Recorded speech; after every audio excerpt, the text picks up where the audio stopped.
said, the answers are only as good as the questions. All news,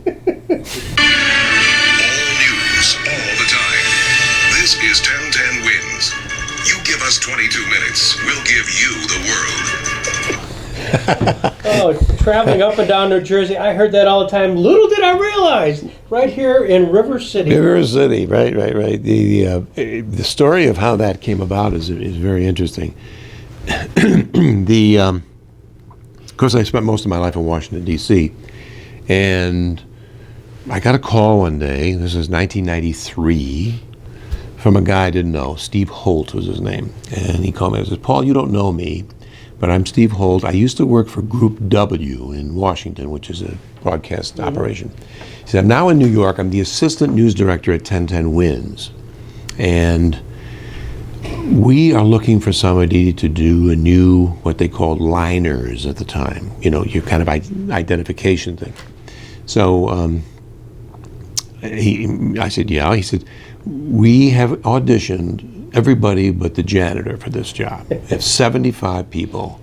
And my boss, who was another Steve, said, I don't know what we're going to do.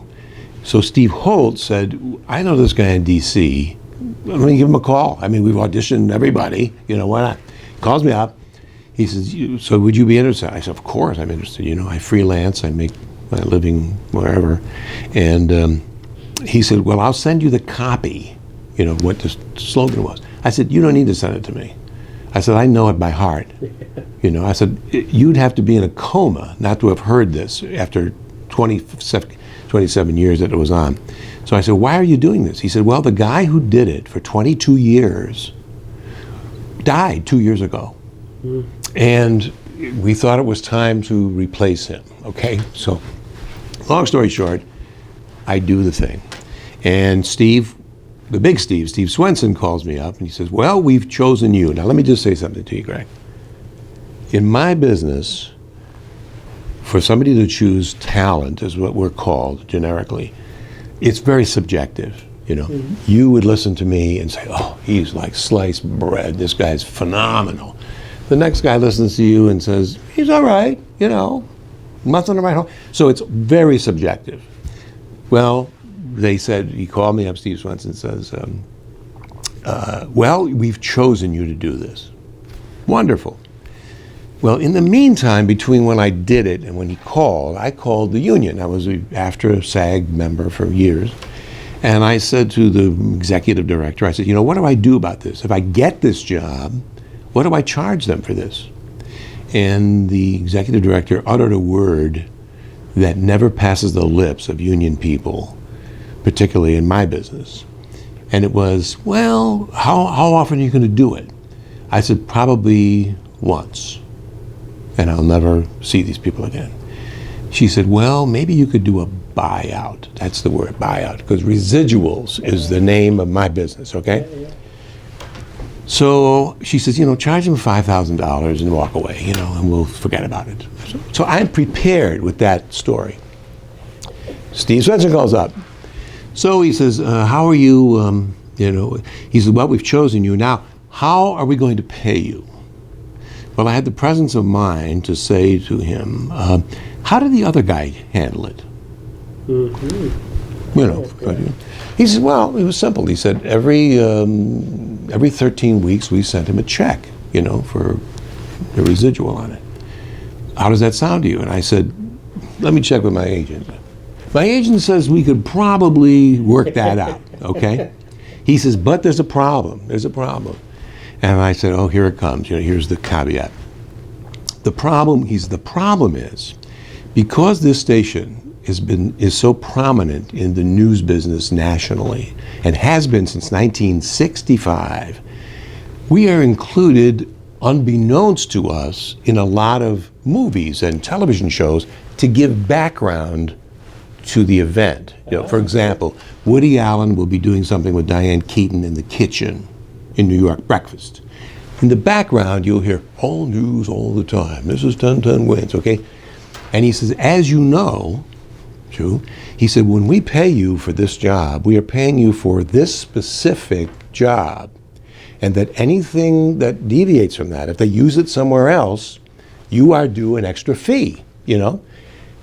Problem is, we don't know when they're going to use it. So to cover you on that, we are going to, what do you think about us paying you double scale every 13 weeks?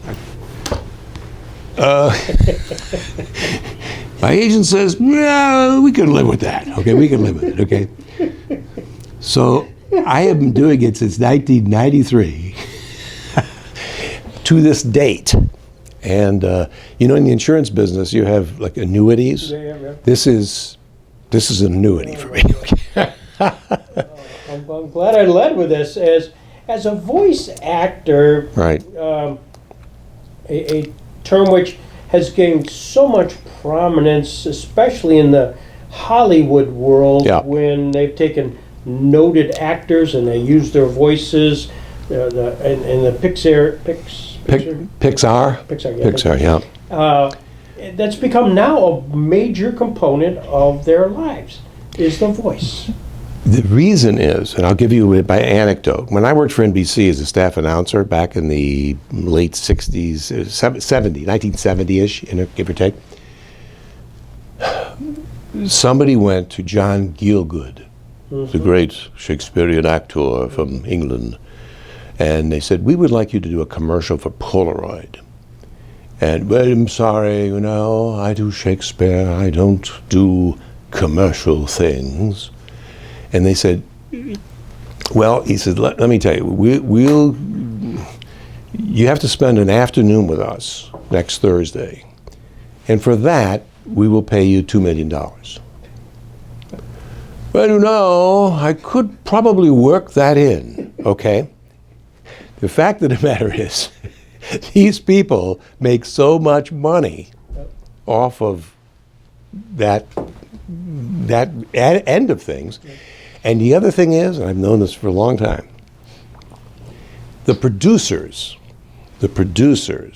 of these spots or commercials, you don't even see these people. They just do voiceover, okay? From now, you can do it from your toilet. You can do it anywhere. It doesn't matter. You used to have a studio. They like to hobnob with these guys, okay? So, well, I worked with, you know, Glenn Close last week, and wonderful woman, you know, all that stuff. So that's the subliminal part of it. They love hobnobbing with these people, so they get to, you know, they get to do that then. But it's become an enterprise for them, Absolutely. which has been very detrimental to me.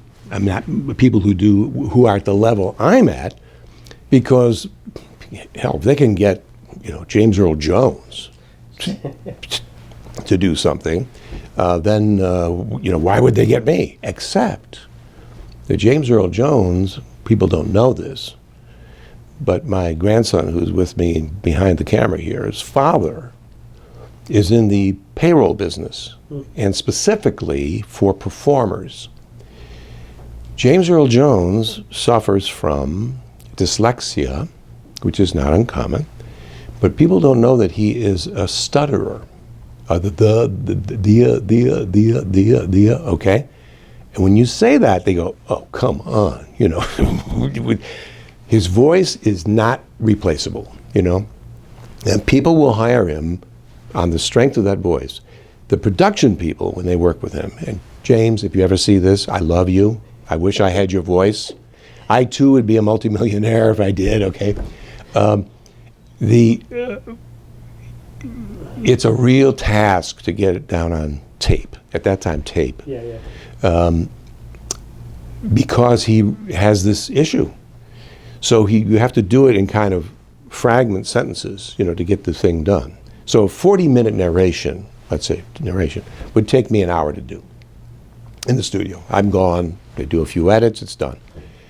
40-minute narration for him would take 5-6 hours. Because the guy would have to stop down, start again, etc. And then the editing process comes in place, where, and that time it was not digital, it was with a knife and a piece of tape, okay, a razor blade. You would have to take syllables out of word A and put it into word X, you know what I mean? That kind of thing. So it was very, however, People know that, and the production people say, it's going to cost a lot of studio time for this. But it's okay. You cannot duplicate, and they're right. They are right. It's funny. It's a name that right here. I made the note that James Earl Jones is in my time period. That's the voice. He is. I mean, and he. I don't know if you remember. He did for years. He did CNN. Mm-hmm. This is CNN, and you hear him in Europe, and hear him everywhere else. Years before that, somebody called in and said, "We want you to do this commercial." Fine, and we want you to sound like who is his name? Maybe escapes me right now. The guy who did "There Will Be No Wine Before It's Before Your Time." Citizen Kane. What is his name? I can't think. Orson Welles. Okay, so I've done what I would say voices. Not, I can vary. We go in the studio, and of course, I did 7 different times to try to do that, and no, that's not it. Let's give it another try. Finally, after like 22 takes, I said, guys, I think what you should do is you should hire Orson Welles to do this, okay? I know I'm a lot cheaper than he is, but if you want that sound, go for it. And there's, I've done some things that were close to some of these other people, but certain people you just don't mess with. The guys have that kind of thing, so. So you at one point were asked to do on the McNeil-Lehrer report, right? Reading of testimony of the Iran-Contra. How did that come to be? Because there was no film of the testimony. And that is correct. How did it work? Well, and we can talk about this later, but I have been doing the announcing on Washington Week. Now it would be 53 years, okay? I mean, this is unprecedented in my business. Because of that, Washington Week is produced in the same studio as the NewsHour with Jim Lehrer. At that time, Robin McNeil and Jim Lehrer. Because of what you said, that there's no cameras in the room at the time, they wanted to recreate the exact. I mean, we had a transcript of what Reagan said. So Jim, I can still remember, he leads into me. We have an actor in the studio who, at that time we weren't called voice actors. I mean, now it's acceptable. I just felt weird because I was not. And the beautiful thing about it was, for me, I was relatively young at the time. And he cut to me, and I was recreating the testimony. Is that Reagan had a habit of going, "Oh, well, and then he'd speak. I could do that through the whole thing, and even if I was screwing it up, nobody would know. Okay, because I was just. So I felt really comfortable doing it for that particular time, and that was my shot on the NewsHour. Was that one of the first times where you were asked to come out from behind the curtain? You're the voice. Yeah. All of a sudden, there's a Paul Anthony. Well, in Washington, D.C., particularly, I was very visible. I mean, did the weather for 20 years in Washington. So I was on television, and, if people have good ears, they hear, if you voice over, they go, "Oh, that sounds like," that kind of thing. So it was not, now nationally, that would be another issue, you know what I mean? But, so that was... that was our instance with that. We have many, and I've made a great career doing public television, fundraising. And on my gravestone, they're going to put down, "Here lies Paul Anthony, professional beggar." And I've done that since 1970, okay? I mean, a long time. And I owe probably my success at that, because I'm very good at it, modestly but honestly, okay? Because of my Italian heritage, where you were learned from a very early age what guilt is about, okay? And your mother would say, "Well," in addition to which I'm Roman Catholic, okay? So that's another whole guilt level, right? So we have a script, and we read off a teleprompter. And it was, it was a conventional script, nothing stilted. But every once in a while, we would wear a little earpiece, And just for information, that is called an IFB. Okay, IFB stands for interruptible fold back. And what that allows the control room to do is to talk to the talent who's on stage. Newsmen use this all the time to tell you what's going on. So we'd be reading the prompter and saying, "Oh, public television, the greatest thing in the world," whatever, and the phones weren't ringing, and the producer would get up and she'd say, "Paul, ad lib a plea," or whatever the word she used. It was at that point that I'd go off script and I'd say, "Folks, listen, you like me are bombarded with endless amounts of mail that ask you to give to this and give to that. I said, you have to pay attention to what really matters to you." And I would go through this maybe a minute's worth like that. The phones would fly off the hook, Why? Because it was a one-on-one, you're looking at that camera and you're talking to you, only. And the message was valid. I mean, you had to make a decision. I only have this much money. Do I give to X or Y or both, and how much? That was the deal. But many wonderful times in public television doing that over the years. Did your paths cross with Mark Russell's because of that? And he did, of course, fundraising here in Buffalo, Toronto. Yeah. Did that overlap at all? Long before those events happened, and long before I was in the business, so to speak. When I was in college, I went to Georgetown University. We'd hang out, and there was a hotel called the Shoreham Hotel in Washington. And there was they had the big, beautiful room, like the Rainbow Room in New York. It was dancing and all that stuff.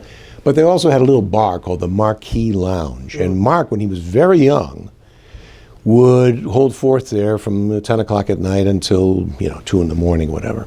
And all he did was spoof Congress, and Senator so-and-so, Fulbright, whoever it happened to be. And he grew a cult group there. So I knew him, and because then when I got into business, I knew him peripherally. But an interesting thing was, he was based in D.C., although he was born and raised in Buffalo, as we all know now here. He went logically to WETA, which was the Washington station, and they said, "I'm pretty hot now. We'd like to do a show here." "Well, we've got," and they gave 26 reasons why he couldn't do it. So, okay. So he goes to Buffalo. Well, they embraced him. And for I don't know how many years that ran, 15 years or something like that, he would come up to Buffalo, his hometown, and he would do his little shtick, And I got to know him because we were all at Chautauqua together, over the years and everything else. And we knew some of the same people. And so, yeah, we crossed paths more intimately later than when I first discovered him as a young student type of thing. And running throughout this whole thing is WETA. I mean, you have been a fixture, Washington Week especially. Yeah. How did that all been? Give me the kind of the synopsis. I've told this before, so those of you who have heard this before, get a drink of water, find something to do for the next 5 minutes, and I'll go through this. I went to Georgetown University from Rochester, New York. That was my hometown. And my father and mother never went to college. They were high school graduates. Middle class life. My father owned a small shoe store, and he was in that business. And so I said to them, I want to go to Georgetown, University. Why? I said, the real reason, one of my idols, who was a couple years ahead of me in high school, went there. And I figured, no, if John DeSanto's going there, then it's okay with me. So my father said, where is Georgetown? I said, it's in Washington, D.C. Where is Washington? Dad, don't, I said, let's not take this to extremes, Anyway, so I go there. But he said to me, I will pay for you, which is going to be a struggle for your mother and myself. And I'm not saying I won't. But I would like you to have a trade, the word he used, when you graduate from there. Because I was in liberal arts, going to be in liberal arts. What do you do? Well, history. What do you do after liberal arts, Well, you can go to law school. Okay. Well, you can be maybe a teacher, if you're like, you have to have a trade. So I enrolled in the business school as an accounting major. And about 90 seconds into my first class in accounting, I said to myself, there is no way I'm going to do this for a living, okay? But I stayed through the whole 4 years, cost accounting, auditing, all the stuff that you have to do in an accounting major, in preparation for the CPA test, which, as you know, having taken the law boards and everything else, not an easy test. This is a rigorous, really, 3 days of number crunching, you know what I mean? So I wasn't even going to get there, but that was what I was preparing for. So I quit. I went into, I got a job working at a club in Washington when I graduated called the Shadows, a nightclub kind of thing. They had jazz acts and different people. And one night, I can tell you, the third week in August of this particular year, 1964, Richie, who ran the place, said, Paul, we're going to have to lay you off, I'm afraid. I was doing the announcing the acts, and I would do lighting and some fiddling around with the microphones and stuff. He says, business has not been that good, and we're going to have to lay you off. Fine. Okay, I'm not fine, but okay, what am I going to do? Friday morning, that next day, I walked up onto campus. I was still living near Georgetown. And as I walked through the main gate, Father Dan Power, who was one of the priests, the Jesuits, who happened to be in PR. He was the PR guy. And, good to see you, Greg, And if you said you had 4 kids and their names were Mary, Louie, whatever, 10 years later, he'd say, Greg, how are Mary Lou and Larry and Mary? And he'd name all of them. Perfect PR guy, okay? He's walking by me. Now, I knew him, of course. He didn't know me. And I said, Father Power, yes. I said, I just lost my job last night, and I want to get into broadcasting. I said, and did I not read somewhere that you were involved in the new public television station that's just been licensed here? Yes, I am. I'm on the board, So I said, is there any way that, do they need any help or anything? On the spot, he said, come with me, lad. And I go up in his office, and he sits at his desk, and he's got this chair here. I'm sitting there. And he calls the general manager, Bill McCarter. And this is the conversation. Bill, Father Dan Power here. I've got a young lad here who wants to get into broadcasting. And the key words were, and I told him you would see him. Not like, can you work him into your schedule? How does next week look? I told him you would see him. Now, I'm imagining later on that McCarter's on the other side going, oh, God, let's just get this over with, okay? Monday morning, I go in. 9:30, I sit there, and a woman comes out. She says, Mr. McCarter will see you now. Goes in. So I go into his office, and he tells me the usual things that I've heard 1,000 times. You need to start in a small market, go to Lynchburg, Virginia. If you're successful, you move up to Richmond, Richmond to D.C., whatever. So I knew that. So he's getting into it like that, and I said, Mr. McCarter, I said, I appreciate what you're saying. I know why I'm here. I get it, and I said, he said, well, I would like to offer you, we're brand new, and we're this, that, and the other thing. So he gets up, we shake hands, I go to the door, and this is like out of a movie.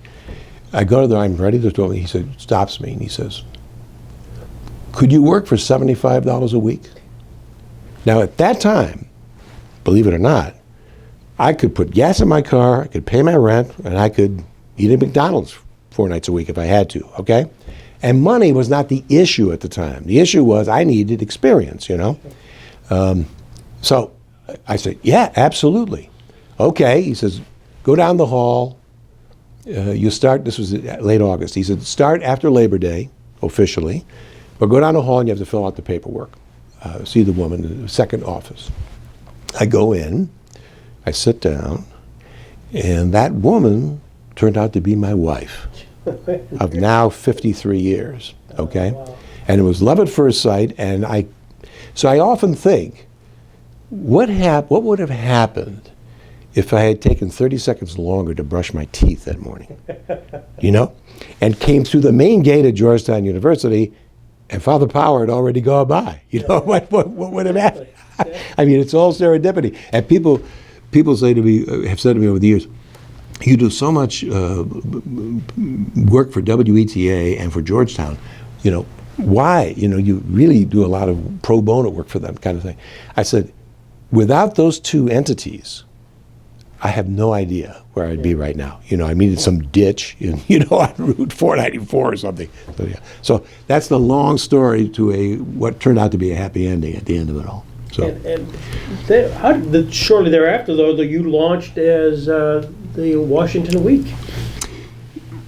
Washington Week began as a local WETA show in 1965.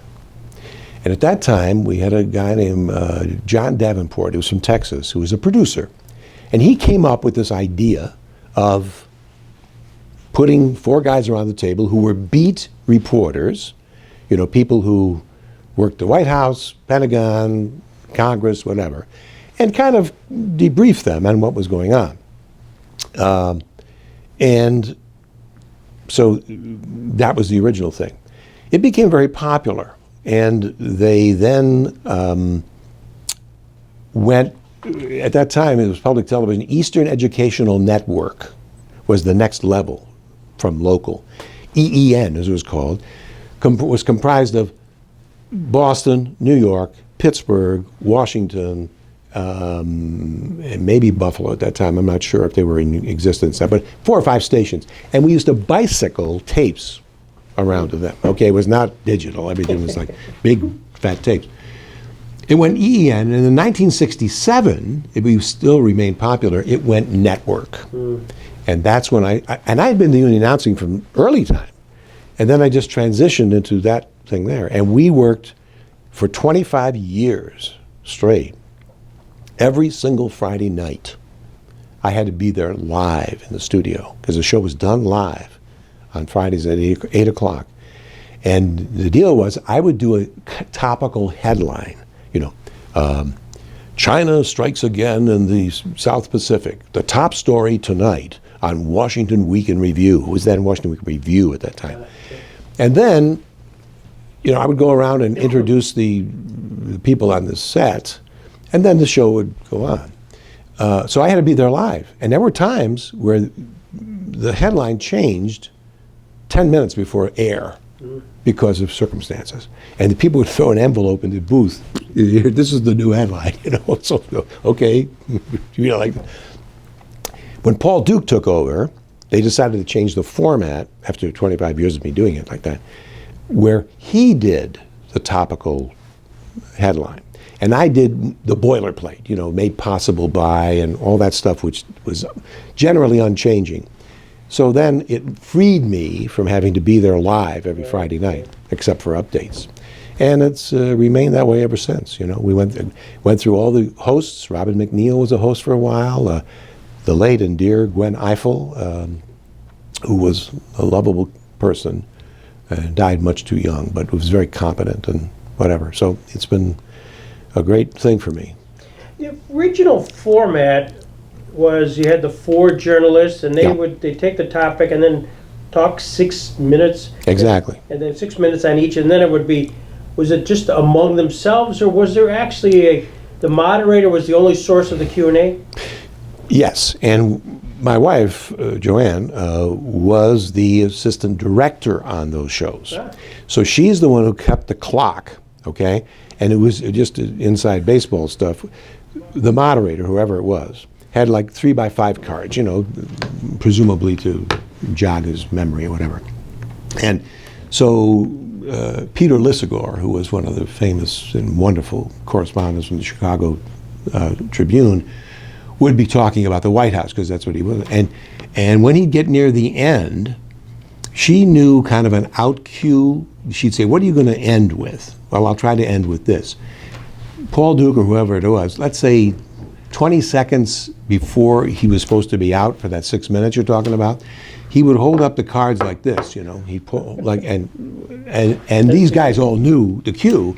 So when he did that, Peter knew that he's got to wrap it up, okay? And he'd come up and he'd hopefully repeat what it was. And then, but that was the White House. Then he'd go to Charlie Cordry, who handled Congress. And same deal all the way around the table. Now it's totally different.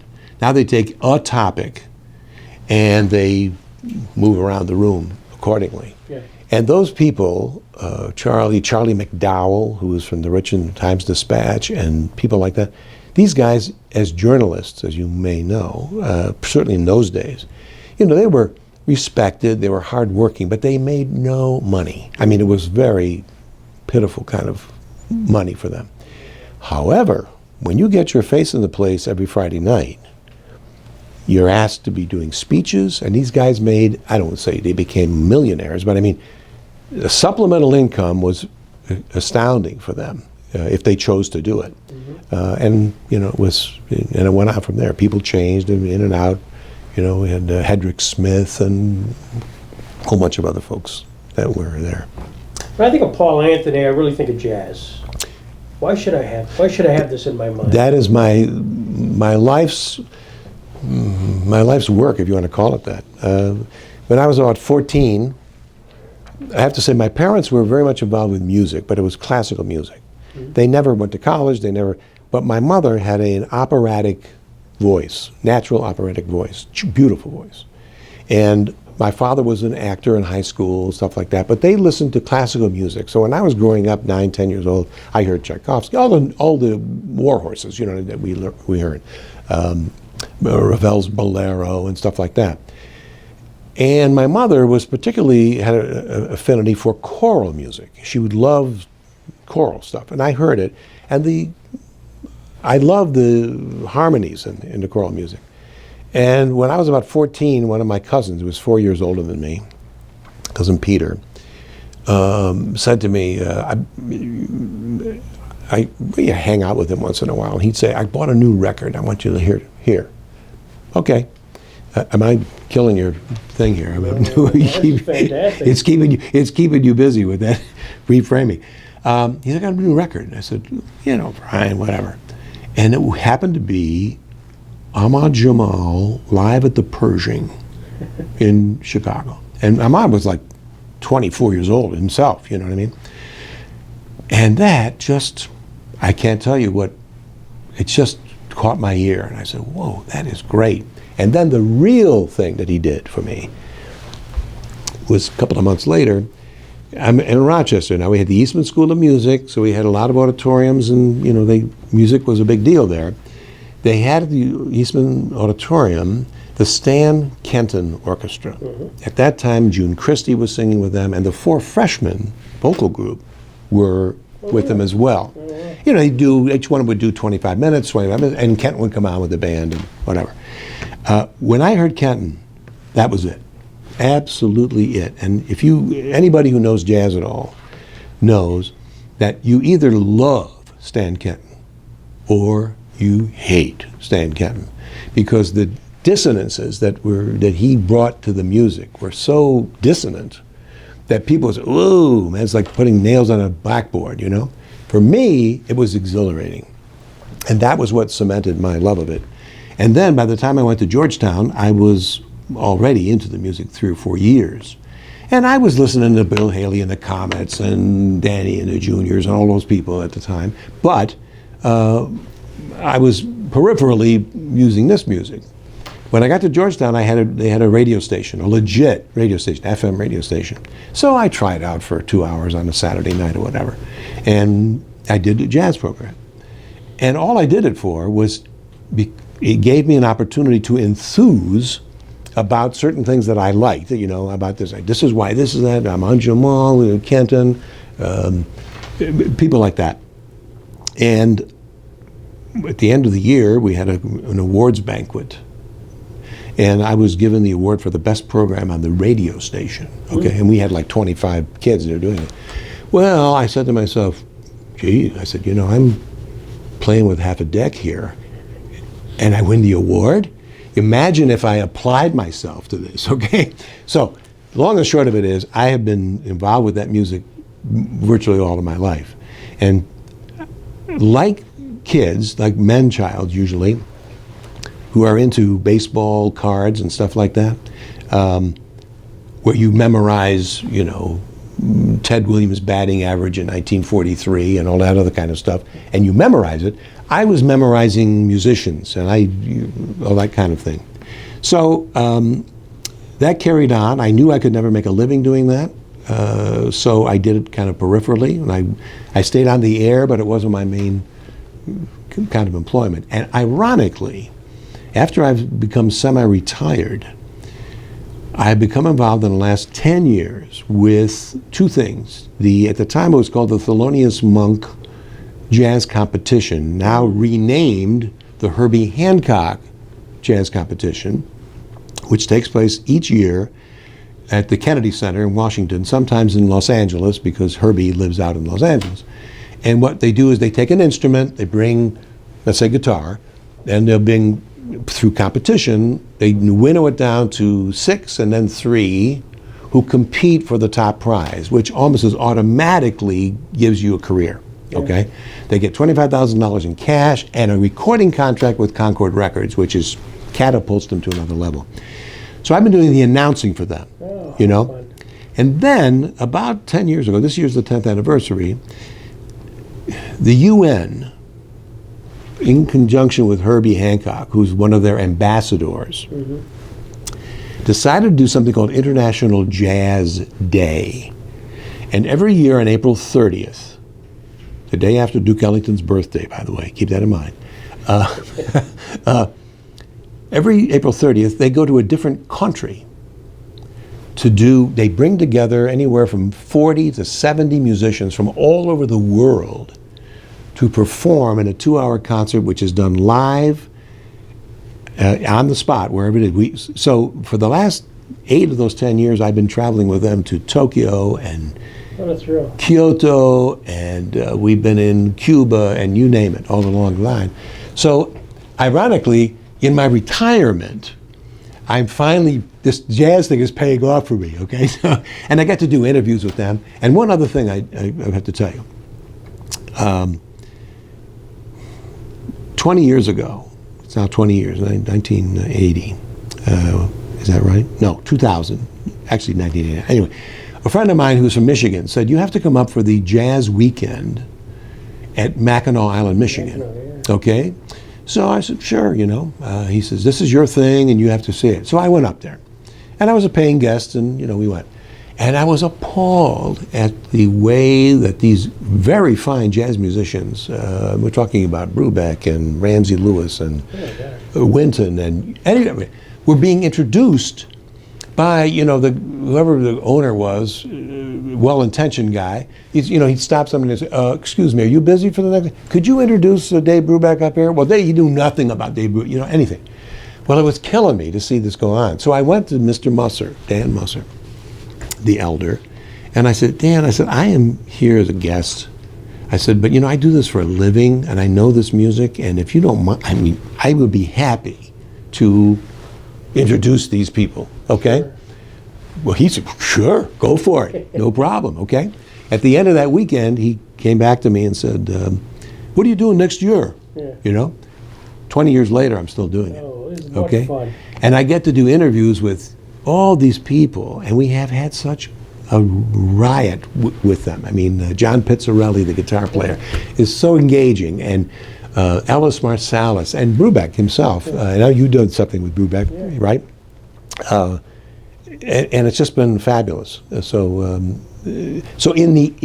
as I'm, you know, beginning to drool, you know, on my way to the home, I'm involved with the jazz thing up to my eyeballs. So I was reading here that you was doing a jazz show for the Armed Forces Radio. It's called Focus on Jazz. Yeah. You often work with the Air Force's jazz band, the Airmen of Note. Yes. And would sometimes go with the band to L.A. That was a wonderful experience. I have to tell you, I've always wanted to be a musician. I never could do it. I mean, I took guitar when I was 12 or 13, and you know, I was okay with it. And I loved hanging out with musicians because I still, to this day, I've been doing this for 60 years now, okay? When I see Herbie Hancock sit down at the piano and play for 10 minutes something which is just dazzlingly brilliant, I I still am confounded by it, and say, how does he do that? I mean, there's so many elements that come into making that happen. Your harmonic sense, the rhythmic sense. Forget about technique, okay? Being able to actually execute the keys. I mean, it's astounding to me. So, and over the years, I've said this to these musicians, various somebody, and they would say to me, I'd say, yeah, I got interested in girls, when I was 14 or something like that. And Ramsey Lewis said to me one time, he said, Paul, don't give me that stuff, okay? He says, if you were meant to be a musician, there would be nothing standing in the way of you be doing that. And they were absolutely right. So, because I was doing a jazz show in Washington, the Airmen of Note, were the U.S. Air Force Jazz Band, they all used to listen to the show and went there. And we used to go one time a year to Los Angeles from Andrews Air Force Base. We recorded the Capitol Studios, a famous round building in Hollywood. And they would bring in some guy there who was involved with Capitol Records when it was in its heyday with Sinatra and Nat Cole and Peggy Lee and all that stuff. He knew all these musicians. He would set up, for example, we would do in a session, we'd spend 3 days there and record the entire 3 days. And in line would be Sarah Vaughan, Ella Fitzgerald, Dick Haymes, Sue Rainey. I mean, all these singers. And they'd bring their charts, okay? And they'd bring the charts and he'd pass them out to these guys. And these guys never saw these charts before. But they were so gifted and worked so often playing music. There's an old saying in the business, which I won't say directly, but you get the idea. The guy said, he was a great reader, means he could read music. He could read fly stuff. Okay, if it was on a page, he'd play it if he could read. And these guys were like that. And Sarah Vaughan said it when she epitomized it. She was waiting in line behind Sue Rainey, who has a beautiful voice, and she's Sarah's big deal. Yeah. And she's kind of like when is this going to be over? So Sue finally leaves. She goes in the booth. The charts are passed out. Bob Bunton, or whoever the leader was at the time, said, let's run down the chart. He runs down the chart from the top. And he says, let's do a take on this. They do the take, and it was like almost flawless, okay? And Sarah said, when they finally ended the tune, she said, you guys, I'm going to be in Vegas next week. What are you guys doing? Are you free? Because they were that good. Yeah. So it was a trip. And we go over, I got to tell you this, okay? We leave from Andrews Air Force Base early in the morning, 7 o'clock in the morning. I wasn't with them on this first trip, but subsequent trips I was on. The first time they did that, we go to Andrews, and sitting on the tarmac is a DC-6B, okay? This is a turboprop plane that struggled to get over the Rocky Mountains. You had that sound like that the whole time. It would take 13 hours to get there. I mean, we'd be in this tin can for 13 hours. Across the tarmac was, at that time, a 707 jet, Boeing jet, that was taking 3 people to San Bernardino, okay?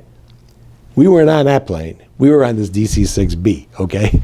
And what happened the first time is that because of the time change, they figured they could get a night session in on this particular night. So they traveled for 10 hours, 12 hours. They go in the studio, Capitol Studios, they set everything up, and Bob says, okay, let's run it down from the top. It was like cacophony, just cacophony. And he said, hey, are you guys reading off the same page? What's happening here? They couldn't hear. Because of the 12 hours of the it had deadened, the drone was still there, So they then learned, next time we did it, that you still had the DC-6B, but you slept that night, and then you did it the next day where you could actually hear, But it was a marvelous time for me. I really was. And the focus on jazz came from that. So you did interviews. Is that part of your programming? Did you actually take a cassette player, or did you have something where you sit down with the artist, the guest artist? Yes. We would do Capitol Studios was a big deal studio, okay? So when they took a break, for the musicians, to get a bathroom break or something. I would go into the booth, the sound booth, and all I had to do was point to the guy, and he would press the button, and they would record it. And I would do an interview with Sarah or Ella or, whatever. And then it would be, 10 minutes, 12 minutes, 15 minutes. And that was it. But you got to see, and I just loved the way to watch them perform. And how Sue Rainey, for example. You don't know Sue Rainey, probably. And few people do. She, in the, I would say, 80s, from 60s through the 80s, was the voice on every commercial you ever heard. This bell-like high, she was the lead on all these things, and had an absolutely magnificent voice. When she would sing in the booth, and she'd sing a ballad, spring can really hang you up the most, something like that, she would get so into it that tears would, tears would roll down her face. And it was, you watching this woman perform, she was just marvelous. So anyway, it has been a great part of my life. And and by the way, just as a little plug, beginning in January, I started doing a jazz program again as a podcast. Really? That's on every week. I do a different one every week. And it's on, you can get it through Apple iTunes or any one of the platforms, Alexa, say Paul Anthony. It's Jazz Unlimited with Paul Anthony. That's what it's called. And you can find it on the web. You still have your studio there at the house? Oh, yeah. Mm-hmm. Yeah. Do you work out of there then? I do, yeah. My wife says, are you growing mold on your feet up there? I mean, what's going on? Do you ever come? I said, it takes time. Now I do everything myself. I mean, it was, you go in the studio, you just sit there, and because usually they were union engineers, and you couldn't touch anything. You touched a button, touch that button. I get paid to do that. Okay, you touch it. So I got used to doing that, and that had to, that had to change. But so that's the story, and I'm sticking to it. As you reflect back, and I know you're not retired, are there a highlight or two, a person that you met, you'd say, Greg, I haven't told you this story, but this is one where was very meaningful to me, and if I had to roll out, that's what I want to hear. Yeah, that would be, if I'd have known you were going to ask me that, I probably would have thought more about it, because there have been, many instances that were significant. I mean, I would have to say probably public television was the most, I ran into the most people, because I was a great fan of the British TV stuff.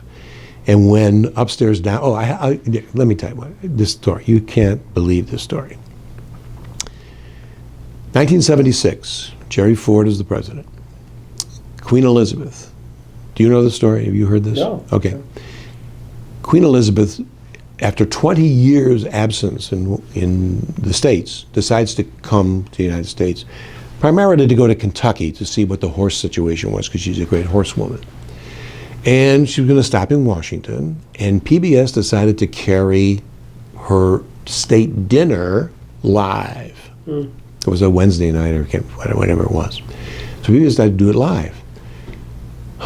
You know how people say, after an episode, they'll say, that's a chapter in my book. How they always say that. Robin McNeil, it was a chapter in his book. We assembled at the White House early in the afternoon, and I was in a room probably 15 by 15, in which was a couch set up for the three hosts. Robin, who's the anchor, Julia Child, and Gene Marsh, who was the originator of Upstairs Downstairs, which is a huge thing at that time, okay? And each of them had a role. Robin was he was the moderator kind of thing. But Julia they were going to present her with the meal for the evening. And she was going to do, this is the pâté de foie gras, or whatever they were having, okay?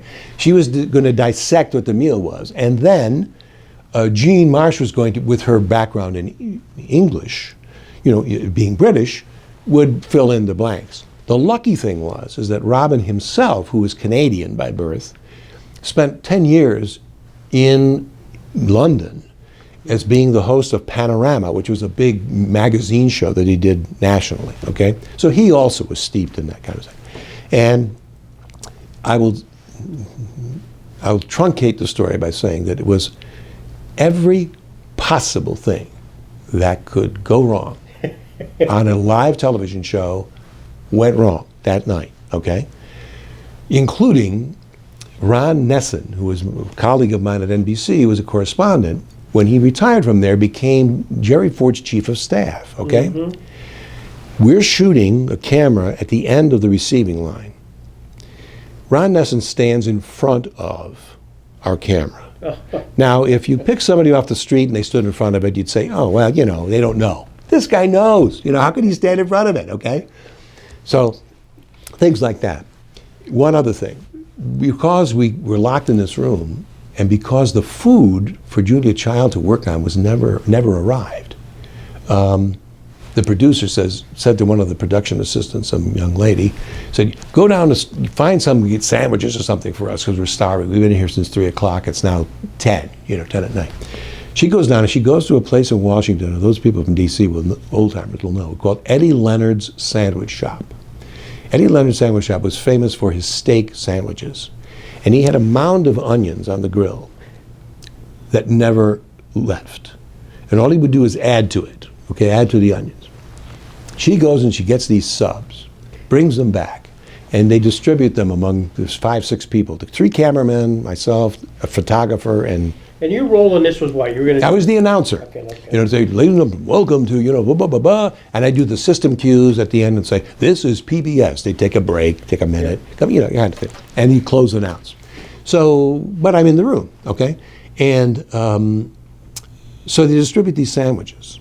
And something else is going on somewhere else in the White House. And Julia Child unwraps this sandwich.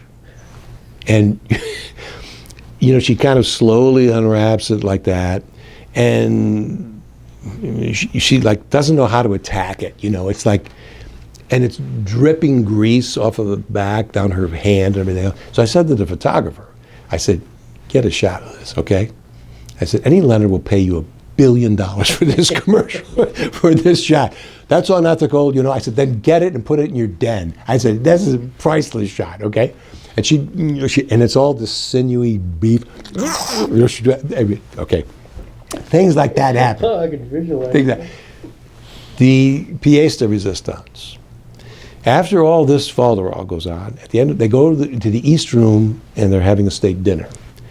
And it was customary in this kind of situation for Jerry Ford to take, in this case, the Queen, to the dance floor first, alone, just the two of them, to start this foxtrot, which would then told everybody else they could come out on this thing.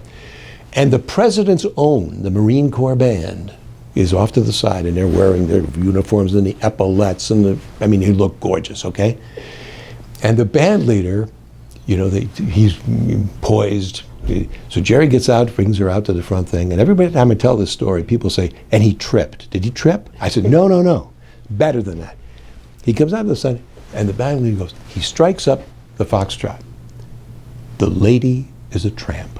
Oh, God. That was the tune, okay? Now, of the 7 billion foxtrots you could have chosen, okay? Why would you choose the lady is a tramp? You can't make this stuff up, folks. I'm telling you. So, while I wasn't interviewing anybody, it was one of the highlights of, memorable, memorable evening. Never heard that. That's fantastic. Just fantastic. Well, I draw closure here, Paul, because I love taking this. I could go on forever. But I'm going to ask you a Jim Roselli type question. Yes. The Jim Roselli question would be, Paul Anthony, if you could sit down and have dinner with 3 people throughout the sense of history, who would you have those 3 be? I would, let's see. I'll pick a musician first. Because I know he would turn me down, and that would be Miles Davis, okay, who studiously avoided interviews, and if you did do an interview with him, which I never did, I introduced him many times, but I never got an interview with him, you would have to have your razor blade out all the time because he only spoke in 4-letter words most of the time. So he would not appear, so that's done. Let's see. I'll tell you, and I've interviewed him a couple of times, but I would like to have been more intimate in a kind of a dinner situation with, is what I consider to be my absolute favorite jazz piano player of all time. And there are many good ones out there, okay, let me tell you. It's all subjective, is the late Bill Evans, who is just, I can't tell you what his music, even now, it does to me when I hear it. It's just so beautifully, gorgeously lyrical that, you know, so he would be one, okay? Let's see. Should I say my wife? Oh, yeah. Just a curry favor, you know. Curry, no pun intended. Yeah, right. You were known for Washington Week, jazz, which Yeah. does sort of put you in a little bit of a silo, and yet you dealt with announcers who were doing sports or who were dealing with rock and roll. With any of that? I have done everything, okay? The only thing I've never done is sports, play-by-play. Okay. And people would say to me, if that's what you want to do, go do it. I said, no, you don't understand. That's a separate technique, you know? We worked with a guy when I worked at Channel 9, the CBS station in Washington, who filled in one time for the Frank Herzog, who was the play-by-play guy for the Washington Bullets at the time, the basketball team. I wish I had that on tape. Wish I had it on tape. Because there's a certain rhythm, you know, you have to develop, particularly in basketball where it's quick, hockey the same way. Baseball seems easy, but you fill a lot of stuff between the pitches and stuff. So he would say, that was the 70s, okay? So he would say, he'd say, thrown it out of bounds to number 23, you know? Yeah. And he dribbles down the front, and he throws the ball to the guy with the big hair. You know, they had afros at the time. I mean, it was all this. He never said, you know, Henderson or Johnson or whatever. You know, and it was hysterical, okay? But so that's the only thing I've never done. And in fact, I have a book that my children are trying to get me to write. And I have a title for it already because I have done so many different things. Corporate stuff in Geneva, Switzerland with MCI Communications back in the early 90s and everything else. It's called A Bizarre Life. And the bizarre is spelled A-A-R, B-A-Z-A-A-R, not bizarre, but bizarre, okay? Because it is just all encompassing. So in all those areas, one of the most interesting guys, and he was a colleague in a way, and it was Robin McNeil, who was a very elegant guy, and who really, at age 62, retired from the business. And I used to see him at WETA because he was doing, you know, the news hour occasionally. And we always used to commiserate about the Queen's visit, you know, which he'd say, he'd roll his eyes, he'd say, oh, God, you know. And they would give him a stretch, you know, because something was not working right. And he'd give him a stretch sign like this. And thank God he knew some history. He would say, back in 1411, you know, I'd say, good, we make up 4 or 5 centuries while he's filling in here, you know. And he'd do it. Robin would be an interesting guy. And when Jim Lehrer just died, Robin's 89 now. And some people didn't know when to retire, like Dave Brinkley, you know, who just was not functioning when he finally ended it. And when I started talking about the IFB before, when I was at NBC, I was in the booth, the network booth. You know, this is NBC, you know, with the Peacock at that time. And he and Huntley and Brinkley were doing this. And they had just introduced this IFB, which was all new to these guys. And by the way, these were all journalists. They were not television people, okay? They became television people, but they were journalists. This is what you saw. He'd be talking, well, today, the people in South Carolina, and he'd go like this. His eyes would go like this. He'd stop talking, and his eyes would go like this. And he'd say, no. And after the show, the producer would come up to him and say, Dave, look, when I talk to you on this, you don't have to stop talking. You don't have to answer me, okay? Just carry on, okay? But because he didn't know what it was about, he go, Oh yeah, okay, sure, I can do. Oh, I'm sorry, I'm on. He's on network, right? Yeah. Anyway,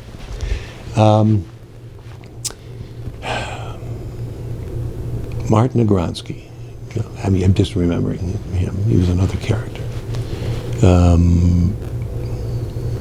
I can't. Anyway, I'll tell you John Inman, who I used to work with at Public. He was at Are You Being Served?